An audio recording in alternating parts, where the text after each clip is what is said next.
네, 이 설탕분이나 팔면서 인생을 낭비하고 싶습니까? 아니면 나와 함께 세상을 바꿔보고 싶습니까?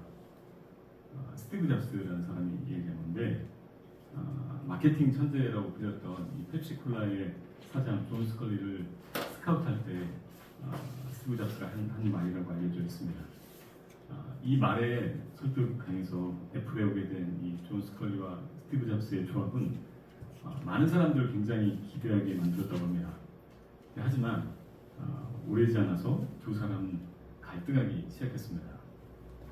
개발자 출신이었던 이 스티브 잡스는 컴퓨터 한 대에 500만 원이나 하더라도 혁신적인 제품 만들기를 굉장히 고집했고, 반면에 이 전문 경영인 출신이었던 존 스컬리는 좀 가성비 높은 그런 제품으로 회사를 안정적으로 성장하기를 원했다고 합니다.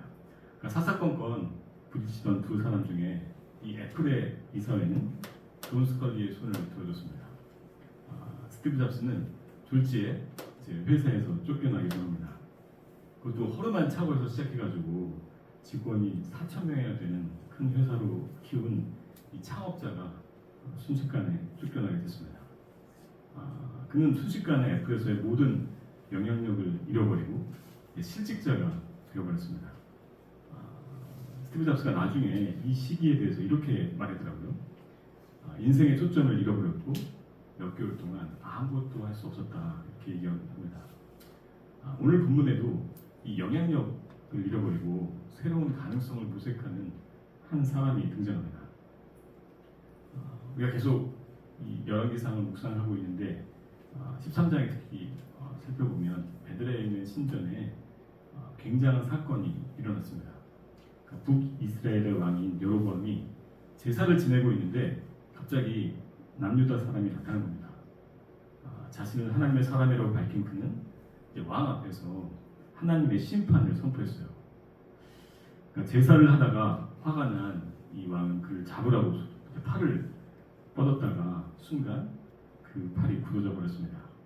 그리고 동시에 그 사람의 말처럼 이제 제단이 반으로 딱 갈라져 버려가지고 가득 담겨져 있던 재가 쏟아져 버렸습니다. 깜짝 놀란 이 왕은 갑자기 태도를 바꿔서 하나님의 사람에게 간청합니다. 그 마비된 팔을 풀어달라는 그런 간청이었습니다. 하나님의 사람이 기도하니까 굳어졌던 팔이 금세 정상이 됐습니다. 하나님의 능력을 경험한 거죠. 이 하나님의 능력을 경험한 왕은 하나님의 사람에게 함께 식사를 하기를 청했습니다. 하지만 이 하나님의 사람은 하나님의 말씀에 순종해야 한다고 하면서 거절하고 어디론가 사라져버렸습니다. 이 소식을 아들들을 통해서 들은 이 베델의 한 늙은 선지자가 나귀를 타고 그를 쫓아왔습니다. 그래서 이제 길가에 쉬고 있던 하나님의 사람을 만난 이 늙은 선지자는 하나님이 천사를 통해서 그 사람을 대접하라고 하셨다고 거짓말로 속여가지고 그 사람을 집으로 데리고 옵니다.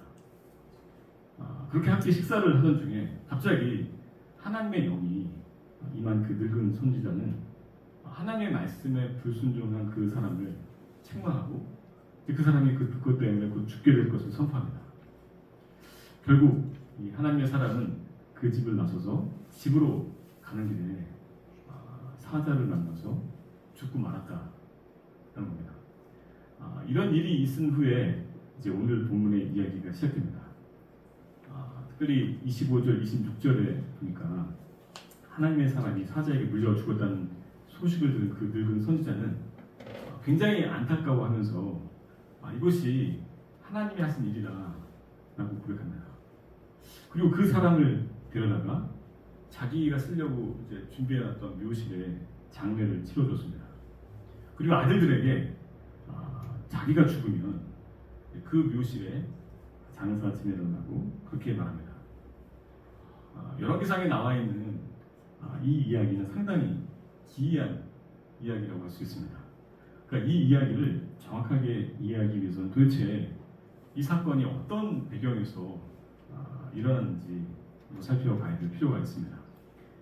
솔로몬 왕의 불순종 때문에 그의 아들이었던 르호보암 때 이스라엘은 이제 북이스라엘과 남유다 이렇게 갈라졌습니다. 그러니까 분열 왕국이 시작된 거예요. 여로보암은 하나님의 은혜로 북이스라엘의 왕이 됐습니다. 그런데 바로 그 하나님을 배신하죠. 그러니까 여로보암이 왕이 되어보니까 사람들이 하나님을 예배하기 위해서 남유다 그 예루살렘에 있는 솔로몬 성전에 가면 어떡하나 하는 그런 걱정이 되었었어요. 그래서 이제 북이스라엘 최북단의 단이라는 곳이라고 최남단의 베델이라는 도시에 송아지 형상을 만들어서 이곳에서 제사를 하게 됐습니다. 그렇게 하니까 원래 제사장으로서 하나님을 섬기던 레위 사람들이 송아지를 섬기는 제사장 역할을 하려고 하겠습니까? 당연히 안 하겠죠. 그래서 레위인이 아닌 사람도 이제 제사장이 될 수 있도록 그렇게 세우기 시작했습니다. 그리고 하나님이 정해주신 절기 그거 다 무시하고 제 멋대로 하기 시작한 거예요. 이렇게 하나님이 세우신 질서가 무너져 버린 겁니다. 이게 바로 이제 북이스라엘의 역사 속에 두고두고 문제가 되는 이 여로보암의 죄 혹은 여로보암의 길입니다. 그러니까 베델과 단에 송아지 우상을 섬기는 제단을 만든 거, 그리고 아무나 제사장으로 섬길 수 있도록 세운 거, 그리고 이제 절기를 제 멋대로 바꾼 거, 이 세 가지입니다. 이 세 가지의 죄가 이 새로운 나라 북이스라엘이 생기면서 있었던 일입니다. 그럼 이런 상황에 있던 일반 백성들은 어땠을까요? 왕이 그렇게 하는 것에 대해서 별로 문제의식을 느끼지 못했을 겁니다. 여로보암이 왕이 된 것은 하나님이 선지자 이 아히야를 통해서 솔로몬 왕 때 약속하신 것이었습니다. 그러니까 통일 왕국이 분열 왕국이 될 때 백성들은 이 사실을 모두 알고 있었어요. 그러니까 여로보암은 자신을 왕으로 세워서 이 일을 하신 분이 누구냐? 하나님이다 하고 침을 튀기면서 얘기했을 겁니다. 그러니까 북이스라엘에 함께했던 10지파들이 여로보암을 적극 지지한 거죠. 하나님이 하셨다고 하니까 당연히 적극 지지했을 거 아니겠습니까? 그래서 하나님을 두려워하는 소수의 사람들을 제외하고는 여로보암이 뭐를 하든지 모두가 그냥 용납하게 된 겁니다. 오히려 새로운 왕국에 기대를 갖고 좀 참여하기를 좋아했습니다. 그래야 새로운 왕국이 됐으니까 거기서 뭔가 원하는 것을 얻을 수 있을 테니까 말이죠. 그런 흐름 속에 있었던 대표적인 사람이 바로 오늘 나오는 늙은 선지자입니다. 이 사람의 배경에 대해서는 성경에서 자세히 설명하고 있지 않습니다. 이 사람이 선지자라고 불리는 것을 보면 과거에 하나님의 선지자였다가 더 이상 쓰임받지 못하고 있는 그런 사람일지도 모르겠습니다. 아니면 애초에 다른 종교의 선지자였는지도 모릅니다. 어쨌든 중요한 것은 이 사람은 선지자라고 불렸지만 하나님의 선지자로 살고 있지 못한 사람, 그런 사람이라는 겁니다. 그러면 이 사람이 원하는 것은 무엇이었을까요? 보여주는 거죠. 보여주는 거. 늙은 선지자는 자기도 선지자임을 사람들에게 보여주고 싶었을 거예요. 그러니까 자신도 특별한 사람임을 보여주고 싶었겠죠. 뭔가 영적 능력이 있는 걸 보여줘야 자신의 영향력을 발휘할 수 있잖아요. 그러니까 자신의 힘을 보여줘야 가치 있는 사람으로 대우받을 수 있다. 이렇게 생각한 겁니다. 그래서 이 사람은 자신도 선지자의 힘을 보여줘서 나라가 새롭게 세워지는 이때에 중요한 역할을 하기를 원했습니다. 그러니까 여로보암 왕과 함께 자신의 뜻을 뭔가 펼쳐보고 싶은 겁니다. 신비한 능력을 보여줘서 여로보암에게 영향을 주는 그런 사람이 되길 원했을지도 모르겠어요. 그래서 이 여로보암 앞에서 제단이 깨뜨려지는 사건이라든지 또 여로보암의 팔이 마비됐다가 풀어지는 이 기적은 이 늙은 선지자의 관심을 끌 수밖에 없었습니다. 그런 게 사실 자기도 보여주고 싶은 그런 내용이었거든요. 더구나 왕이 그 사람을 식사 자리에 초대했다라는 거죠. 식사 자리에 초대했다는 건 그냥 단순히 밥을 같이 먹자는 것을 넘어서 약간의 스카웃을 제의한 그런 것이었습니다. 그러니까 나와 함께 한다면 베델의 이 제단에서 중요한 역할을 맡기겠다. 이런 의사 표시를 이 하나님의 사람한테 한 거예요. 그래서 그것을 간파한 이 하나님의 사람은 당신 집의 절반을 준다고 해도 하지 않겠다라고 그렇게 응답을 한 겁니다. 이 아들들에게서 들은 이 이야기를 늙은 선지자는 생각하면서 거짓말을 해서라도 하나님의 사람을 붙들어 그하고 교제를 하고 싶어 했습니다. 그 사람이 가진 능력과 또 힘의 어떤 비밀을 알고 싶었을까요? 아니면 왕도 붙잡을 수 없었던 그를 붙잡을 수 있는 자신의 능력을 보여주고 싶었을까요? 어떤 경우든 성공만 한다면 사람들에게 자신의 능력을 보여줄 좋은 기회가 될 것이 분명합니다. 그 사람은 유명무실한 존재가 되고 싶지 않았습니다. 그래서 어떻게든 무엇이 되었던 자신의 능력을 보여주고 싶어 했어요. 한마디로 이 늙은 선지자는 하나님이 원하시는 것이 무엇인가에 대해서는 전혀 관심이 없었습니다. 늙은 선지자는 이 북이스라엘의 새로운 변화를 기회로 생각하고 있었어요. 그래서 자신도 이에 맞춰서 유다에서 온 이 선지자와 같은 모습을 사람들에게 보여주고 싶어 했습니다. 더 큰 영향력을 갖고 싶고 그 영향력을 유지하고 싶은 마음으로 가득했기 때문이죠. 요즘 사람들이 자동차를 볼 때 가장 중요한 기준이 뭔지 아십니까? 바로 하차감이라는 겁니다. 들어보셨나요? 내가 그 차에서 내렸을 때 사람들이 어떤 반응을 보이는지 그것이 바로 하차감이죠. 고급 외제차가 경차보다 하차감이 좋다라고 하는 것은 그 때문입니다. 웃긴다고 생각하시겠지만 현실이 그렇더라고요. 차만 그런 게 아니에요. 자전거도 그렇습니다. 제가 예전에 자전거를 좀 타봤는데 그 전에 몰랐는데 자전거 비싼 자전거 한 대는요 수천만 원 합니다. 잘 모르시죠? 수천만 원 합니다. 사실 자전거의 그 승차감이라는 건 뭐 5만 원짜리나 5천만 원짜리나 사실 그 구조상 뭐 큰 차이가 있기가 어렵습니다.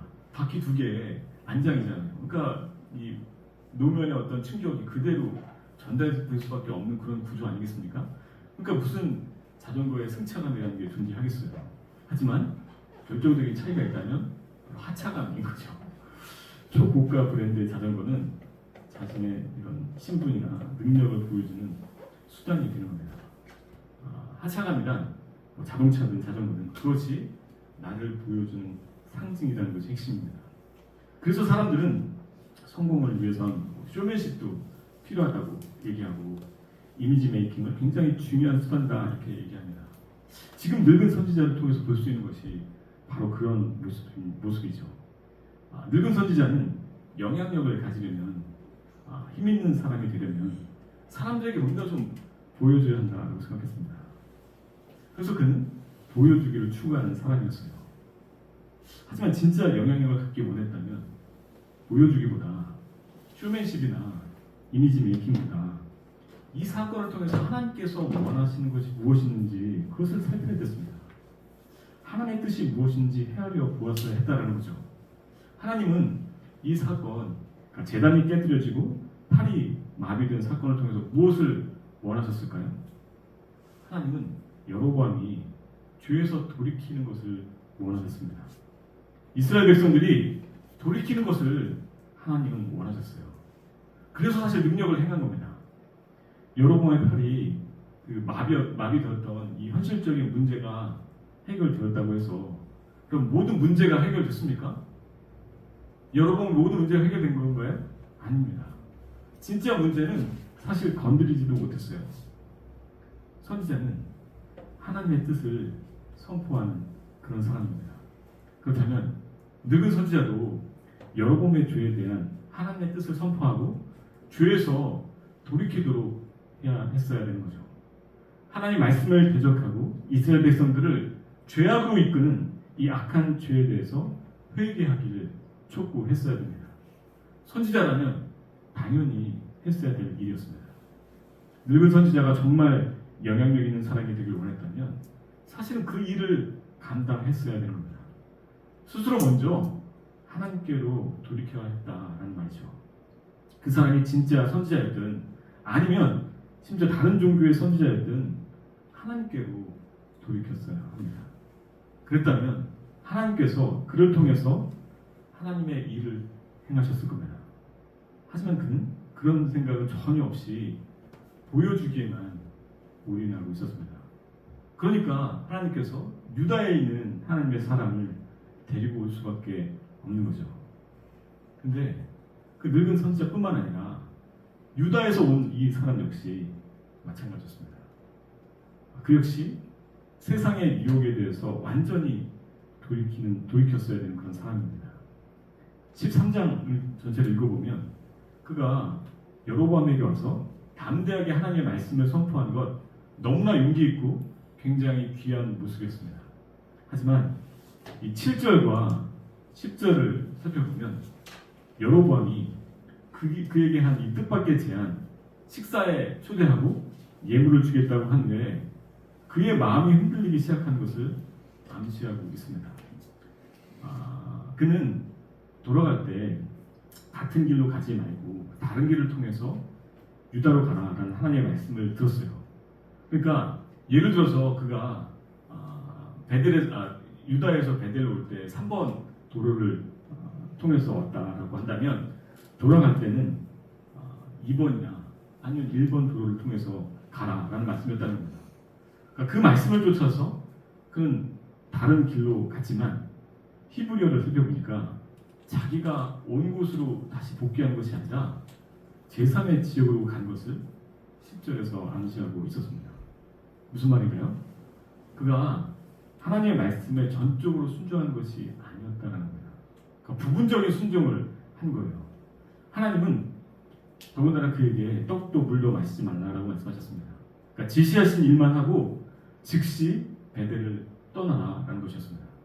유다 지역에서 이 베델이 그리 먼 곳이 아니었습니다. 그러니까 예루살렘에서 북쪽으로 17km 정도 거리거든요.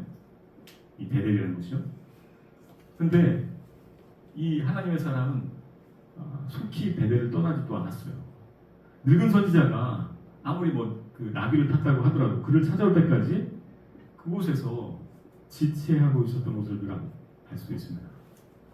더 나아가서 그 늙은 선지자의 거짓말 앞에 너무나 쉽게 속는 모습도 보여줍니다.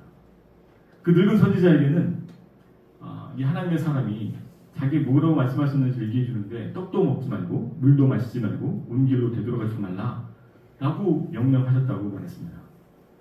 자신이 하나님의 음성을 듣고 있는 그런 사람인 것을 보여주는 거죠. 하지만 그는 유다로 돌아가는 것이 아니라 전혀 다른 곳으로 가고 있었어요. 그의 마음이 여로보암의 제안에 흔들리고 있었기 때문일 겁니다. 그리고 자기가 들은 하나님의 말씀과 달리 상황이 바뀌었다면 사실 다시 한번 확인했어야 되는 거죠.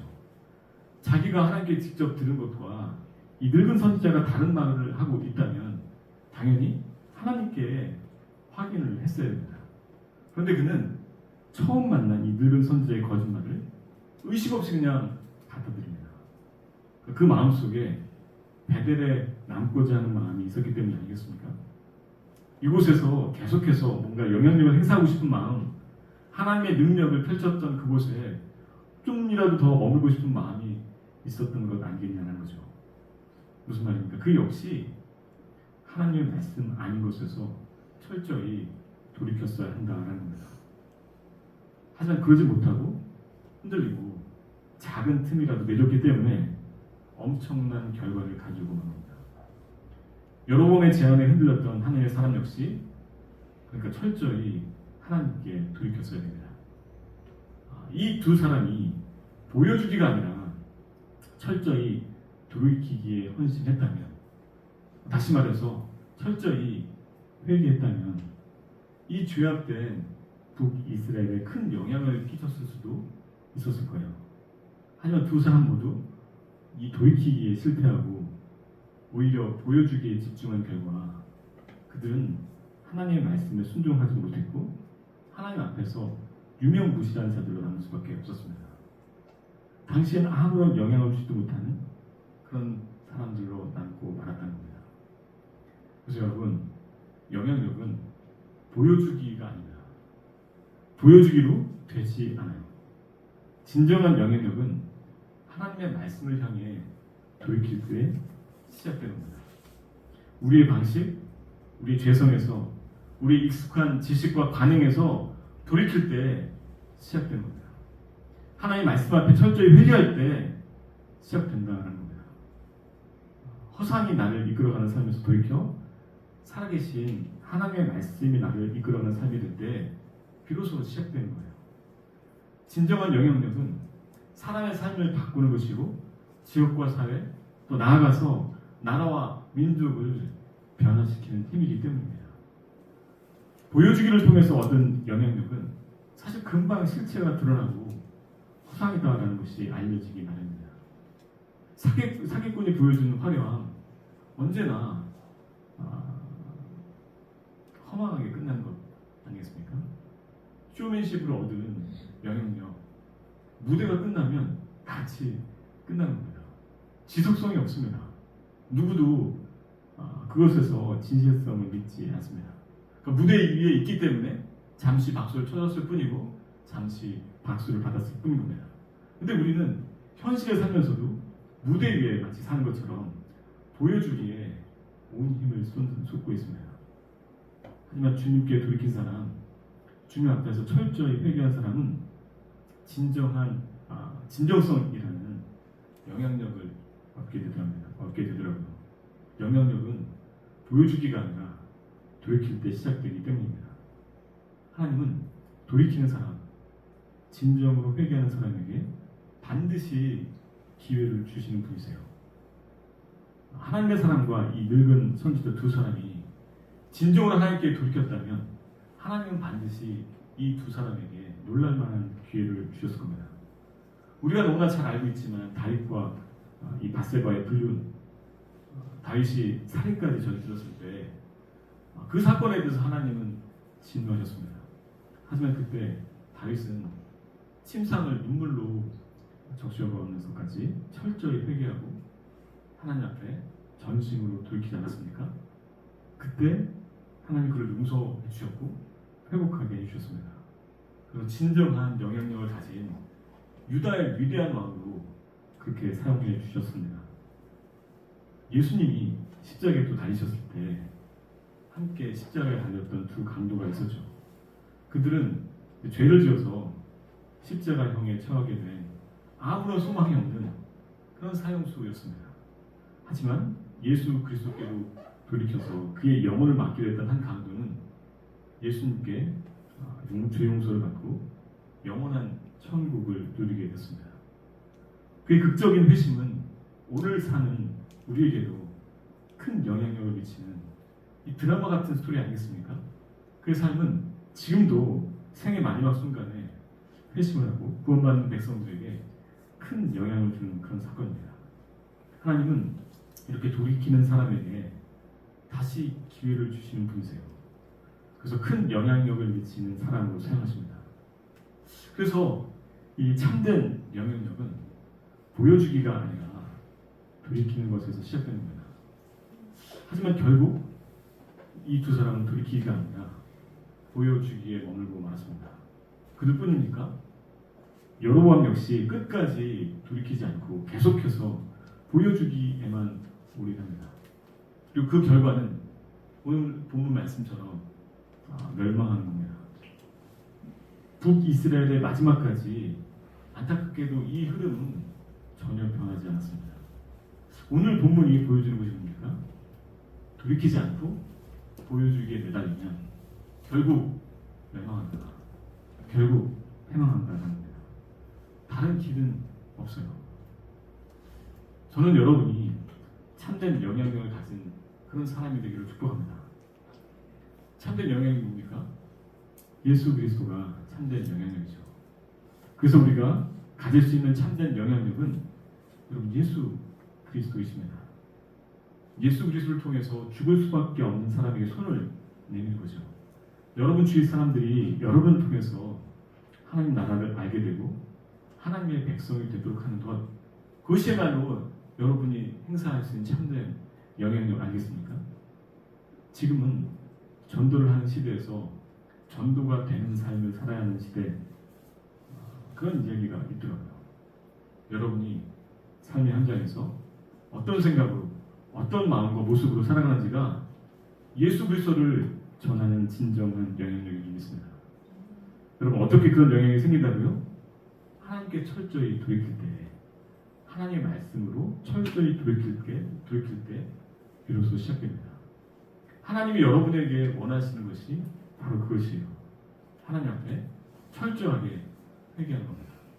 모두가 원하고 바라는 것에서 철저히 돌이켜서 하나님께 향하는 것이 오늘 그리고 영원토록 영향력 있는 삶을 사는 방법인 줄 믿습니다. 사람들 앞에서 보여주기를 멈추고 하나님 앞에 철저히 회개하고 돌이켜 정말 영향력 있는 삶을 사는, 참된 영향력이 있는 삶을 사는 저와 여러분이 되시길, 또 그런 다시 그 일을 예수님의 이름으로 축복합니다.